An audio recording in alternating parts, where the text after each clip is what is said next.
Let's bring in our panel. Guy Benson, political editor at townhall.com.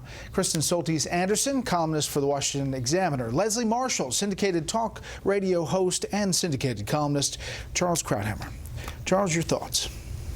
Well, you could look at this as the big picture or smaller. The big picture, I think, is that it's a victory philosophically for Obama. This is now 7 years since the act was put into place. The country has changed. There is now the generalized expectation that there is an entitlement to universal health care. That was always around to some extent, but I think if you listen to the terms of the debate, the main argument was who's going to lose, how many are going to lose, which implies that nobody ought to lose. Everybody ought to have health care. And I think philosophically, what did the Republicans have to offer? The Obamacare bill said universal health care. The bill that Ryan was offering was what? How could you, other than we made a promise, we want to keep it, what was the essence of it? There wasn't.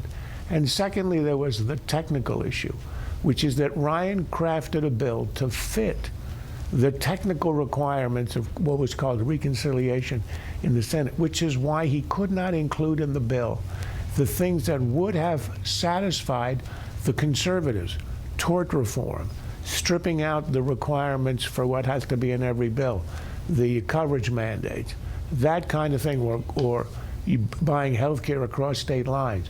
He should have put that, I mean, in retrospect, and perhaps in the future, you put all of that into the House bill, you pass it, you send it to the Senate, and then let the Democrats kill it with a filibuster.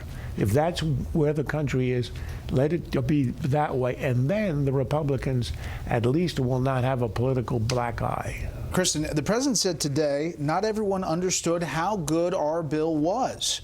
He said because you had this phase 1, phase 2, and phase 3, which he said would have gotten to a good bill. This would have been a very complicated process, and I think part of the challenge was in that phase 2, you would have had the executive branch doing the things that it could do to tweak the regulations that were put into place by Obama's Health and Human Services Department. But there had to be a level of trust there. People had to take the leap and say, we'll vote for this bill trusting that HHS will make all of these changes. And that level of trust just wasn't there, unfortunately, to get those folks across the finish line and saying they were willing to vote for it. Leslie, I want to get you to react to the president on Democrats. They own it, 100% own it. And this is not a Republican health care. This is not anything but a Democrat health care. Just remember, this is not our bill, this is their bill. Now, when they all become civilized and get together and try and work out a great health care bill for the people of this country, we're open to it. We're totally open to it. 17 is going to be a very, very bad year for Obamacare. Very, very bad. You're going to have explosive premium increases, and your deductibles are so high people don't even get to use it. I honestly believe the Democrats will come to us and say, look, let's get together and get a great health care bill or plan that's really great for the people of our country. They're going to reach out when they're ready, and whenever they're ready, we're ready. Whenever they're ready, we're ready. Thoughts? Keep that tape, okay? Because the Democrats are not going to come to the Republicans or to Donald Trump. One of the reasons that the Republicans didn't have the votes wasn't just that some wanted a full repeal, but they saw what was in this, and they saw that, quite frankly, the premiums, the increase in premiums, that's a major problem with Obamacare, were not going to be addressed. They saw that the elderly, senior citizens, that the lower income, and a lot of services for women and services that are needed couldn't stay in place and have the financial end game that they wanted. We should point out that GOP does not stand for Get Old People. Just to you know what? Point that out. I would agree with you there. Okay. I have a lot of young Republican friends.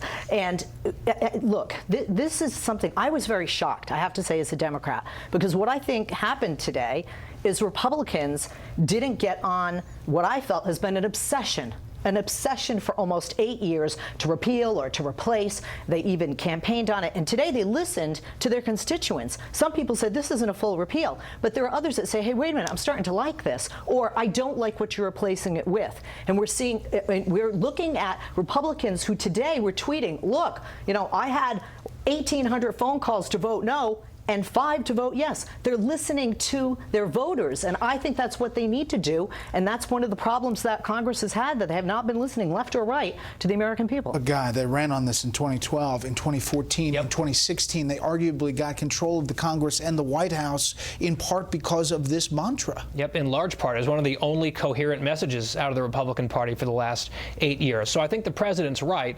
The status quo of Obamacare is failing and is 100% owned by the Democrats because they passed it with no Republican votes. But now Republicans have been given by voters everything that they said they needed to repeal and replace a failing law, and they've been unable to do so. And therefore there is now some ownership of the resulting mess on the Republican side of this. And one other point. In this city, we're going to talk a lot about who's weakened and who looks bad and who got hurt. The fact is there are a lot of people breathing a sigh of relief today who Obamacare is actually helping them, but there are millions of more people who are being actively hurt by this law. They hoped Republicans would come and save them, and so far that is not happening. Well, let alone small businesses who are concerned about the taxes, who don't expand beyond 49 workers because they don't want to be rolled into this. Here, I asked the Senate Minority Leader, Chuck Schumer, about what they would do if they had the negotiation about Obamacare. There'd have to be compromises with the Republicans. We would give the state insurance commissioners more authority to limit the price increases. We would be for creating more competition in the exchanges by allowing a public option. We were always for that. Not every Democrat, but most. That'll create competition for some, by a group that doesn't want to make a profit, so maybe they'll reduce the costs. We would lower the costs of prescription drugs. The president has claimed he wants to do it. So why not put out your plan to say, here's an alternative? Because you can't do it if you're going to try to repeal it. So now we're past that, Charles. I'd be interested to see if a public option makes its way back into the vernacular in this town. What Schumer said is so telling.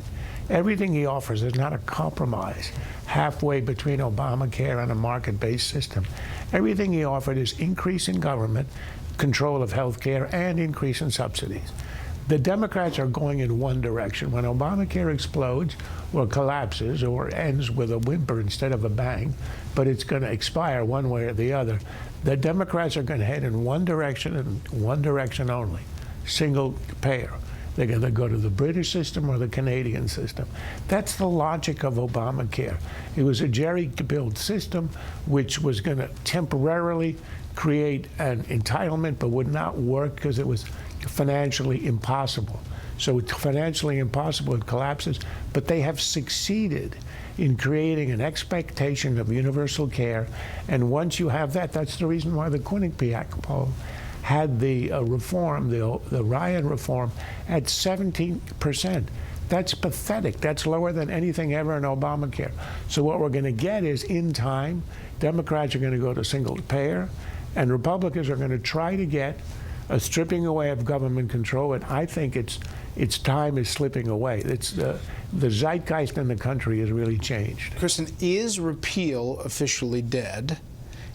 Are we dealing with now fixing Obamacare, or does the Republican Congress and this administration have another bite at this apple at some point down the line? There's a lot of other stuff on Congress's agenda that they want to get to that I think makes it very challenging for them to have the bandwidth to go back and start from scratch on this issue.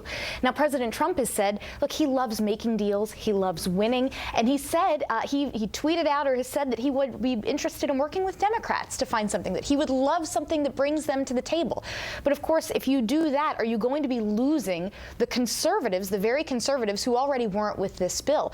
And so this is where you get this friction within the Republican Party, where for President Trump, he loves winning, he loves deal making, and he loves it far more than, I think, limited government conservatism, which is what animates a big piece of Congress. Quickly. Even if it comes down to fixing Obamacare, as Charles says, not a single thing that Chuck Schumer said is a compromise at all to conservatives.